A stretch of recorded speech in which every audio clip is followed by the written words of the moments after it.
Arguably one of the greatest players on the planet, and he's finally here at the Euros. Ronaldo ripped it up over Hungary. We'll take a little look. Nay!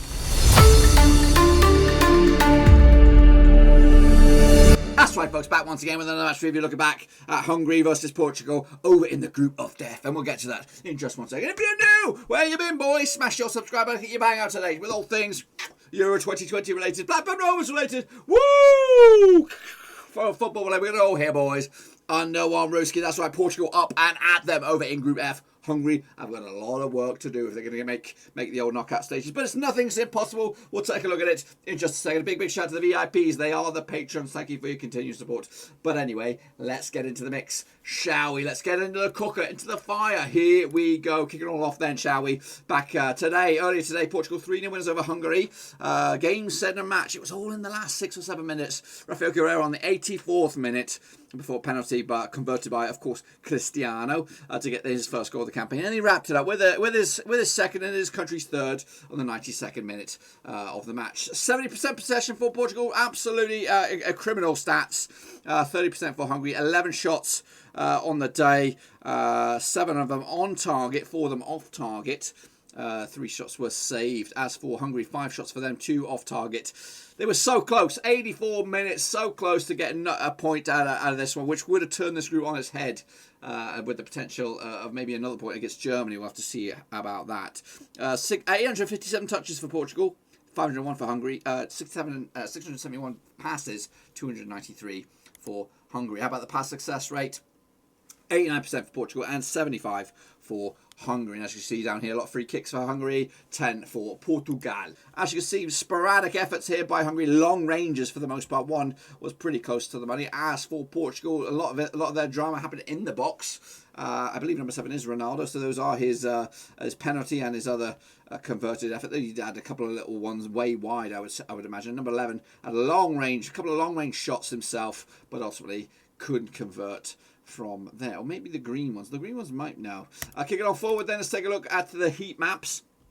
Here you go. It looks like, again, Portugal opting for the flanks. A lot of their possession coming down the left and the right hand side, as you can see.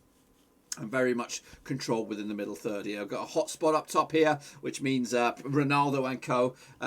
Putting some pressure on the Hungarian keeper as they try to take all 3 points. As for Hungary, as you can see, keeper was very, very busy, very, very active. And, of course, the fullbacks also very, very active to try and get themselves out of the mix. One guy who wasn't active as the leading man up here, Salali at Salazar. Completely, they're probably playing tic-tac-toe or something like that. They had no action up there. 0. They probably just chat with the goalkeeper all the time. That's probably the goalkeeper right there, standing there. And that's those 2 guys having a chit-chat about it. But anyway, sporadic touches by Hungary to little or no avail. Peng back for the most of it. As you can see, Portugal here.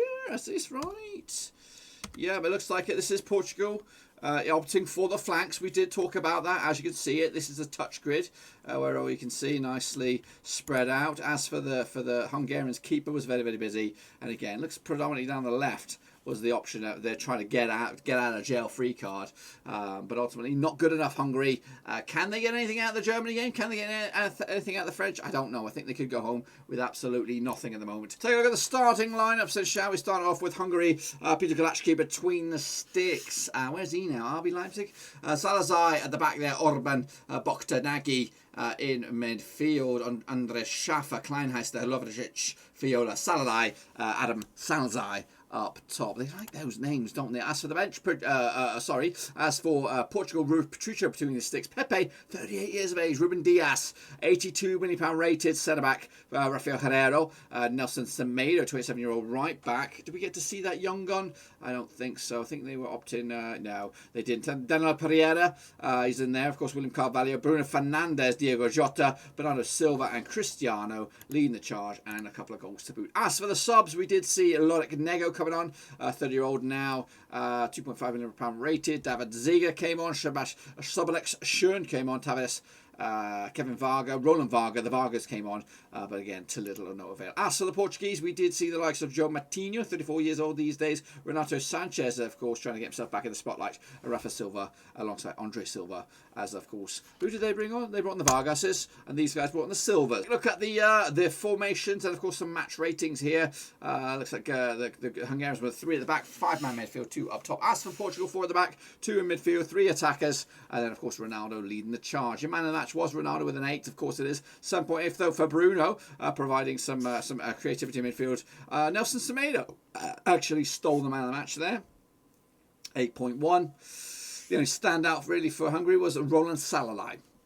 Down the bottom here, you got your time stamps, and I'm actually probably in the hot spot where all the drama is right at the end. But again, 3 points in the bag. Portugal are moving. Meanwhile, what's been going on social media? Rocky Gill said this: Portugal scored completely against the run of play. Hungary were much the better team in the second half, but demonstrated inexperience in those last 5 to 10 minutes. I don't think Belgium or Italy need to worry about the Portuguese team. So there you have it. Kicking on forward, we have AM. Keep telling him he's finished. He is Cristiano Ronaldo. He's 36 years old. He has just come out of the goal scoring champion in La Liga. In each tournament, he's bloody playing in Serie A, pal. In each tournament with the national team, he shows that he's in the best history, the best scorer. His numbers support him. Thank you, Major, he said with a pick. Mourinho said Cristiano has become the oldest player to score 2+ goals in the European Championship match until Pandev does it in a couple of days' time. I swear that Hungarian players played and defended like iron men. That is a great match. All respect to Hungary. Conquistador said this: who cares about Ronaldo? Hungary played very, very well. They pressured the hell out of Portugal until the final 10 minutes. Bravo, Hungary. Spud 82 said this: I'm gutted for Hungary. They really did well to dig in and hold Portugal back until the 80-minute mark. Then it all just fell apart. Giving away a penalty was daft. Also, I disagree with the offside decision. Look at the situation out in Group F then, shall we? Of course, Portugal and now France are level pegging at the top of the table, but it's still early days. Still got a couple of matches to kind of turn this around. Can Hungary get anything out of the French game? It probably looks like a bridge too far. 4 points might get you in it, so a draw or maybe a win against Germany, we'll have to see. As for the Germans, they take on Portugal next, of course, also on the same match day, which will be the 19th of June. Let me know your thoughts about that, Badger. There you have it, boys. There you bloody have it. Match day number 1 is complete. Group F is primarily poised with Portugal and France edging closer. Portugal currently the European champions, France currently the world champions. Could they meet in a bit of a title decider? Let me know in the chat down below. Of course, looking forward to match day number 2 or round 2 of these standings, and hopefully Germany can get themselves back into it when they take on Portugal later on. But let me know your thoughts and opinions about the Euros so far, maybe even Group F in the old comment section, and of course we'll have a little chat about it as we edge closer to the round 2. But until then, give the video some love, smash your thumbs up, smash your subscribe. I'll see you soon for another one, whenever they may be.